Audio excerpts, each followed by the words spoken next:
On the 16th December of 1770, a baby Ludwig was born in Bonn.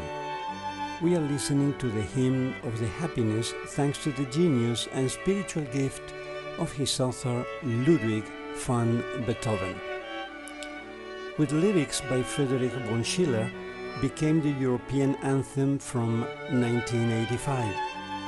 The benefits of Beethoven's work have been inherited and enjoyed by many generations. Enough reason for considering him one of the world's most responsive citizens. I find a perfect harmony between the conference title and the name of this town. Bonn, from Bona, city in century 9 BC in Celtic language. Bonn shows many examples of civil responsiveness by Bonners, citizens.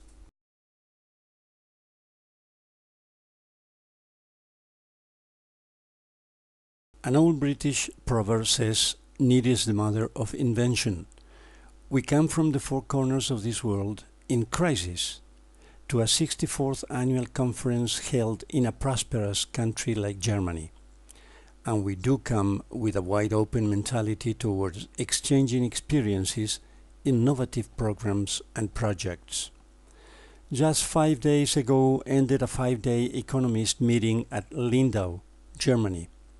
Nobel Prize Joseph Stiglitz declared, 40 years ago I became an economist for changing the world. I ask you as a young economist to think less in making bankers richer and more in changing the world. At the same conclave, an Argentine microeconomist from Princeton and Ditela universities, Juan Ortner, defined as minimally honest individuals those preferring not to lie when making deals with each other, while this attitude has no effect on the payment they receive. Greedy and boundless ambitious people were identified as the forward stampede by the late Professor Fritz Schumacher 40 years ago. Socially responsible citizens are also those helping their neighbors to abandon the forward stampede and to join the group of the homecomers, as named by the inspiring author of best-selling book Small is Beautiful. This is a twofold challenge requiring a deep spiritual exercise from each volunteer on the one hand, and a brave collective decision to start acting on a down-top agenda on the other. Felix Dodds, the chairman of this conference, agrees to the approach because he says, the past 30 years have been characterized by irresponsible capitalism pursuing limitless economic growth at the expense of both society and environment, with little or no regard for the natural resource base upon which such wealth is built.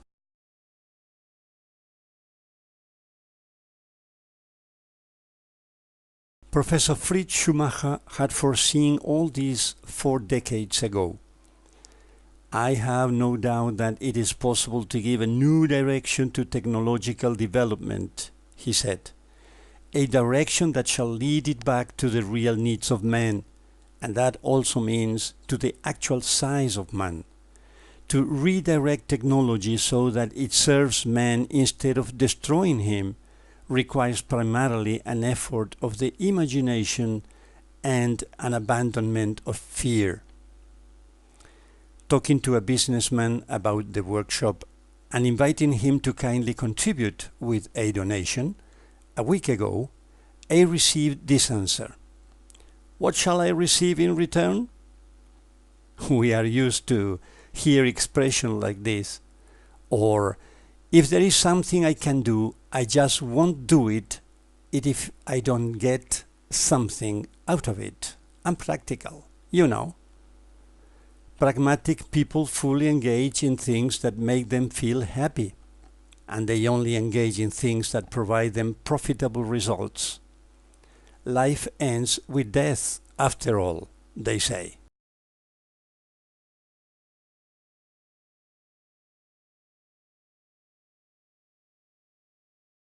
The parable of the wheat grain teaches that life begins at death. What lesson can we responsible citizens and wholehearted volunteers draw from this amazing paradox? The tiny seed contains an invisible genetics codified program that's waiting for activation, which will be only possible when the humus agents begin to work over the skin that wraps the seed. Each one has an outer skin that protects its education based in more you have, more worthy you are, and a series of other internalized social prejudices from outer dangers. That's the thick skin to be broken before a radical change takes place in a person.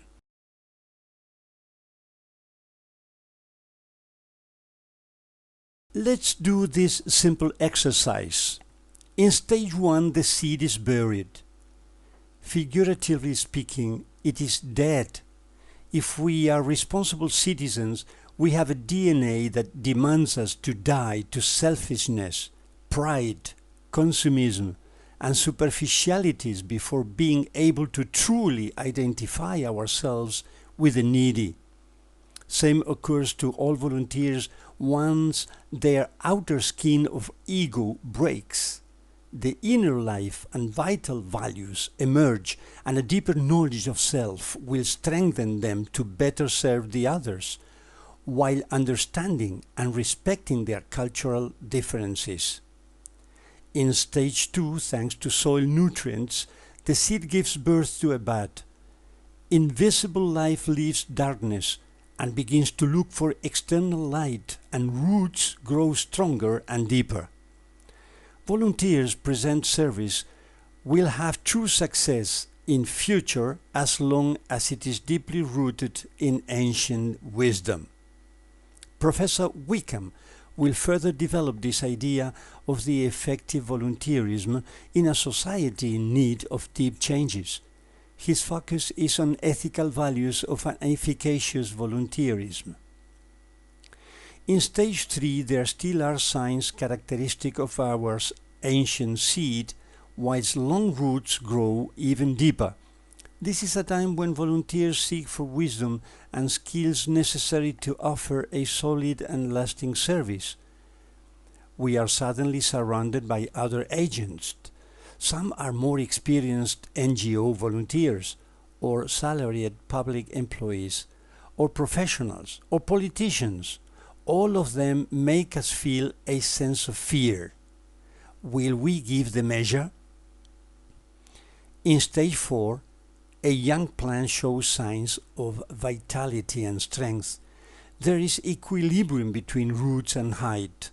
Volunteers that settle themselves in such stage are definitely committed to work in harmony with the environment and people, joining efforts with other responsive citizens. Is the time for planning and promoting volunteering projects. Mr. Enrique del Árbol Zurita will lead us through the world of sound relationships between NGOs, volunteers, and the public and private sector representatives. In stage 5, the adult plants cover whole labor field. The picture is one of an army ready to conquer. It is equivalent to NGOs fully engaged in working for others. A sustainable society is built on lasting associations and partnerships among NGOs and between them and other public and private organizations. All of them respect and enhance the natural environment and people's local culture. In stage 6, promising results are seen for the first time. New goals are meant to influence public institutions and to raise collective awareness. The benefits of networking include reaching objectives and approving volunteering as a lifestyle. Mr. Oluwasesan Oladotun Ogunjimika, our businessman speaker, will guide us in a trip where we'll learn what to do to live a lifestyle that is based on sustainable production, just commerce, and local folks' welfare. In stages 7 and 8, our plant flowers, gets full of golden ears of wheat, and gets ready to the harvest. But it is not alone. Nothing is more rewarding for a small team of volunteers that consider themselves a part of the worldwide powerful volunteering movement that's engaged in completing a lifetime cycle. Miss Beatrice Agnese De Carli, our lady speaker, will show us how we as good volunteers can engage in local actions that will produce global influence with its resulting benefits.